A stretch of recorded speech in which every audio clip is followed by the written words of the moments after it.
Hello and welcome to MAA. Welcome to part 2 of week 9, Other Metrics. Presented as always by Dr. Martin Roberts.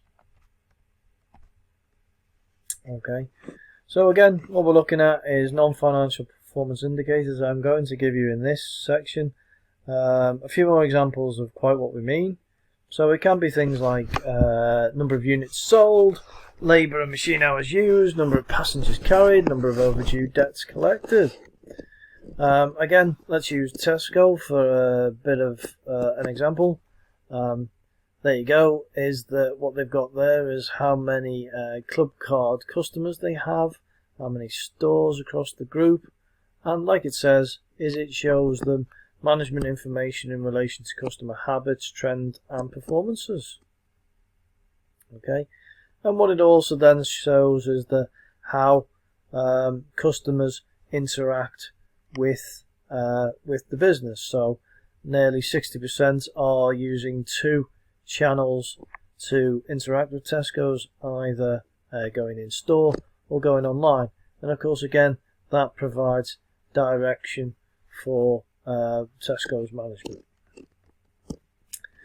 So in terms of trying to get productivity improved, is that we look at obviously cost, we look at how well we're using our facilities and our people, and again we look at the number of units produced per day, per shift, and the average setup time. So what we're looking for here in productivity is, again, think about what that's linked to. That's linked to your OAR, is you want your production going as quickly as possible to make it as cheaply as possible per item.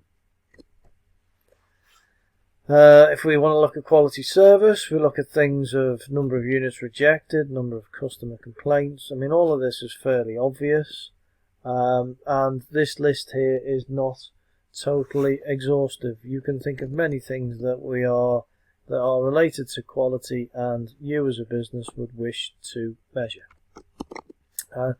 And there we go. We're looking at, for Tesco, in terms of quality, they look at repeat business, how many times people come back. If they have a good experience, if it's the right price, the right product, then people will come back. So what you've got, again, look at all these metrics, and I quite like the one at the bottom, is the rather than the cold hard statistics and percentages, is we have a little heart telling us how much people love Tesco. So you wouldn't expect to see that in a formal annual report, but there it is.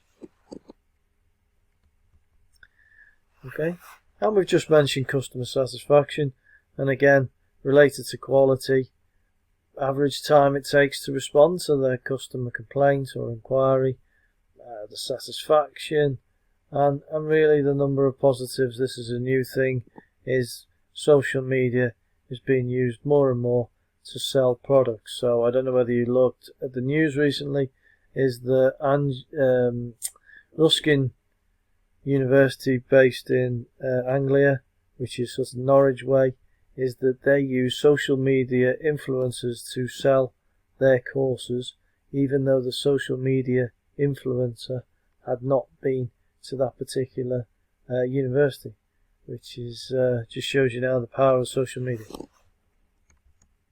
Okay, so again, just using more examples, we'll show you, this is from friends that we've got in the NHS, this is how they are currently reporting things with their RAG system, which again is the red, amber, green. And as you can see, is that what they're looking at is things like number of complaints, responses, and whether they've been held or upheld. And there we are, we've got quite a few danger signs there for the NHS management to act upon. Is the red is really bad news and you've got to act upon it, and amber is getting that way. Okay, so not only do we look at the quality of the product and to whom we're selling it to, but we also look internally. So we look at the quality of staff experience. So we look at things like absences, staff turnover. That's always normally a good sign of things are going wrong if there's a lot of absence and if people are leaving. Absence can be quite a funny one. Is that I remember we were comparing two factories again in a previous job. One had quite a younger, in terms of average age, workforce than the other, and unfortunately the older factory, the people with the older workforce in it, had greater absence, just because purely that it was age. And things, people weren't as well or as fit as they thought they would be, because it was a very manual, tough job. I'm sure probably that might be. I'm sure if we put that to the actual factory, that these days they're probably saying, "Oh well, it's probably now the other way around," because the young ones aren't used to hard work. So there's always a bit of fun to be had with these things. On the positive side, hopefully you've got more sort of metrics that show that you invest in your workforce, such as the number of staff skills that have been acquired. So things like you folks getting your Microsoft Office certificates. The more that we can see people like that at our university, the more our metrics will go up. So again, just looking on how the NHS report on their staff, again using the RAG system of red, amber, green, is what we're doing is they're looking at absence and why that absence is caused, and then turnover is not turnover in terms of sales, that's in terms of staff turnover. So where is it that we've got lots of problems? Well, it's actually not on the front line, but it looks like it's in the facilities section, which is extremely worrying. That would need an awful lot of investigation as to why that is. So what we've got here is that one of the other things that we can look at is that we can look at innovation. Now, it's been said many a time that companies must innovate or die, and so again you must think about Apple in terms of how they have performed, is that they have new products, a new version of the iPhone coming time after time again, and that's exactly what they're after, is how many times a new product has been brought to market. Okay, so just before I move on, is that one of the things that I do like to test is this idea of benchmarking, and there are three types. There are internal, external, and best practice. Internal is what you do is you compare metrics between departments, between individuals, one's made something quicker than the other. And external, you're then comparing yourselves to another organisation selling the same thing. Your best practice benchmark is you find the best in your industry and compare yourself to the best to see how you're doing. Now, not all of the information will be available potentially in this case, although sometimes you can actually share with those who are seen as best in practice, because they are most likely to not be afraid of their competition. Okay, so there's just a little bit more on benchmarking. Okay, so that's the idea. All you do is you're comparing one against the other, and you're trying to get better or improve how you do your things in comparison. Okay, and as mentioned before, is that TQM is total quality management. So you're always thinking about how you can improve. Okay, so how you go about that? First stage is select what area we're going to benchmark in. Stage 2 is identify who we're going to compare against. Then we collect the data and we look at the difference and the gap, and then we implement plans to make sure that we meet or exceed the benchmarks, and then we monitor performance. Okay, and like it says, it's always a continuous improvement process, and you must keep going to be the best. You mustn't stay still. Okay, so what I will mention is that you've got 1.5 lectures on metrics and all the possible type of metrics that you could follow. Now, what you'll do in level 6 or your final year is that you'll encounter the balanced scorecard. Now, what happens is, because we've got financial data and we've now got non-financial data, we've got so much of it and we can produce so much, is that really we now have to think strategically what's the best data to present to managers.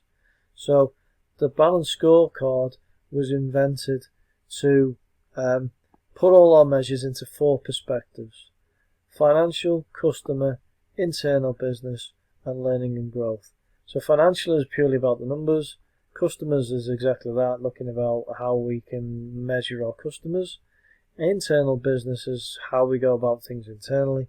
And learning and growth is things like, how well trained our workforce is. Now, what the balanced scorecard does, like I said, is take all of those metrics and only pick a certain few to go into each perspective. And then from there, you're able to hopefully present just 1 or 2 pages on a monthly basis that will help your managers drive your business. Okay, so ideally, again, using Tesco, is that how it all radiates out is in the middle. There's your bullseye. Is that's exactly what we're meant to do.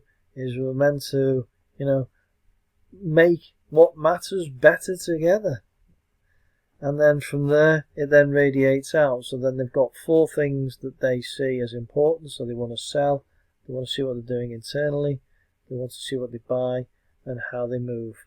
Okay, and then it again goes out and out and out as to quite what we mean by that. So we're building the brand, which leads to better customer loyalty, which grows our sales. Developing economies of scale is about making sure we're efficient and we're not wasting. And then finally, that we've got to have a better offer to their customers. So that's what key